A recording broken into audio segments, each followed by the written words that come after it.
Okay, YouTube, I'm back, and today I am going to be making a very authentic Mexican recipe, and it comes from my husband's hometown, San Luis Potosi. So if you are familiar with authentic Mexican food and regional food, then you will know the name Enchiladas Potosinas. This is what you'll need: chorizo sausage, queso fresco, chile guajillo, and there you are. And of course you can add salt to it, but I'm not sure yet if I will. I'll probably add it into the mix, and I'll show you that process when I get there. So what I'm going to do is take these chilies or peppers.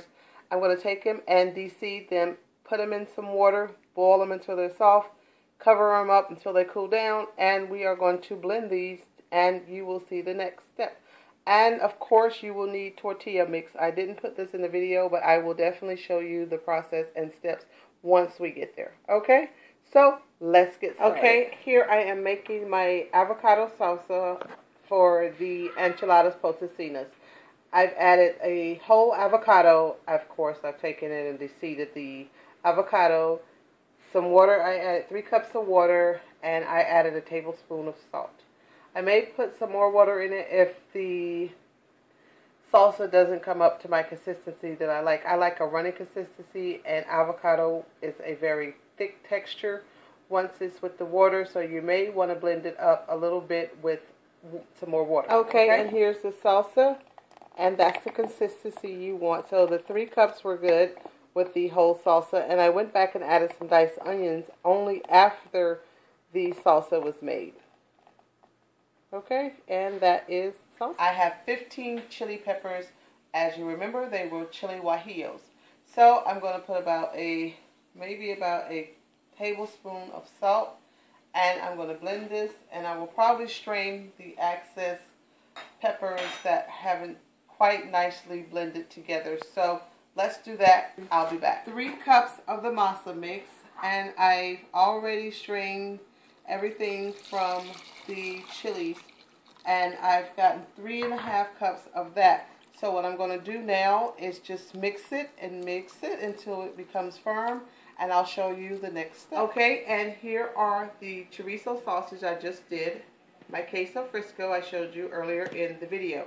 I think the queso fresco is popular with this dish because of the texture of the cheese. I would not recommend mozzarella cheese for this because mozzarella cheese will eventually melt.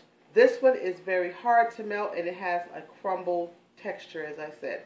Here I have my masa mix with my chili guajillos, and I have a tortilla press, as you will see in a bit, that I will press them out into little small tortillas. Okay, let's get started. Okay, here I have my mix of masa and the guajillos. I'm just going to press this down just like you would make a tortilla, if you don't know, but that's the process of making a homemade tortilla. I'm going to press that down, and I'll fill it up, and I'll show you in a sec what I'm going to do. Okay, and here it is all pressed out. What I'm going to do now is take just a little bit of the chorizos, and I'm going to take some of the queso fresco, and I will be closing this, and I will repeat the steps. So let me show you how I close it up really quickly.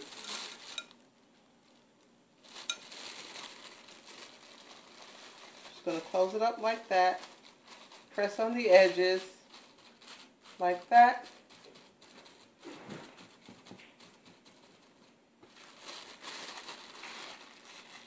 And voila.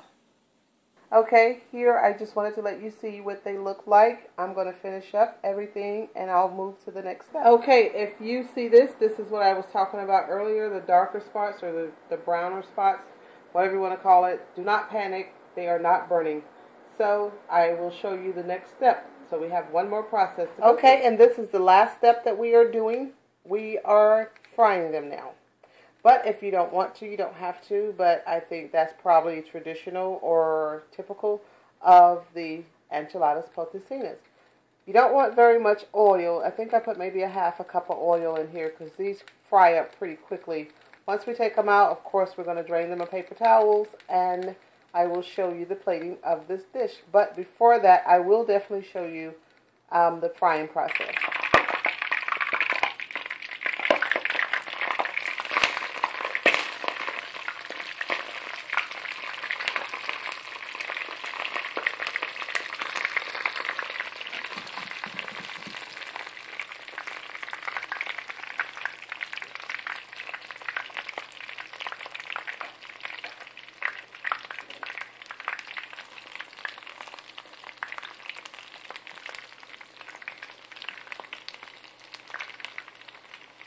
Okay, I was trying to grab my utensil from behind me without messing up this shot because I'm hungry. So, yeah, this is the process that it will go through. You want to cook them about a minute on each side. I like mine hard, almost to a crispy texture, so I'm probably going to do mine a little bit longer. But, you know, you can cook it less or longer if you choose. But like I said, do not put a lot of oil in the pan. Okay, these are about ready to be taken out, so I just wanted you to see how they are starting to look. I've added an extra one into the pan because I'm going to keep moving the process until all of them are done. Do not fry these until you are ready to eat these. Okay, and here we are. It was a process, but it is a rewarding process to make these.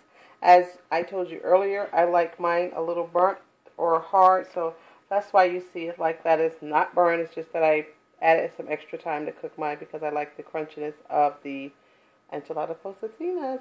And I added some pork that I had the other day from the Cuetitas. So I'm going to eat it and dip it probably, or layer it, or pour the salsa avocado that you saw me make earlier. Enjoy.